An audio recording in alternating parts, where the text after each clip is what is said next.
بسم اللہ الرحمن الرحیم۔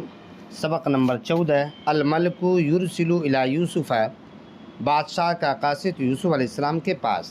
ولما سمع الملک هذا التأویل والتدبیر فرح جدا، اور جب بادشاہ نے سنا اس تعویل کو اور تدبیر کو بہت زیادہ خوش ہوا۔ وقال، اور کہا، من صاحب هذا التأویل، اس خواب کی تعبیر کا بتانے والا کون ہے؟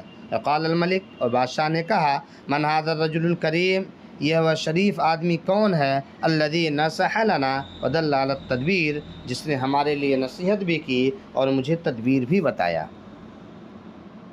قال الساقی، ساقی نے کہا، ھذا یوسف الصدیق، یہ سچے یوسف ہیں۔ وہو الذی اخبر انی ساکون ساقیا لسید الملک، یہ وہی ہیں جنہوں نے مجھے بتایا تھا کہ عن قریب میں اپنے آقا بادشاہ کا ساقی بن جاؤں گا۔ واشتاق الملک الی لقاء یوسف، اور بادشاہ خواہش مند ہوا یوسف علیہ السلام سے ملاقات کے لیے۔ وارسل الی یوسف، اور یوسف علیہ السلام کے پاس قاصد بھیجا۔ وقال الملک، اور بادشاہ نے کہا، ایتونی بہ استخلص لنفسی، اسے میرے پاس لے آؤ، میں اسے اپنا قریبی یعنی مشیر بنا لوں گا۔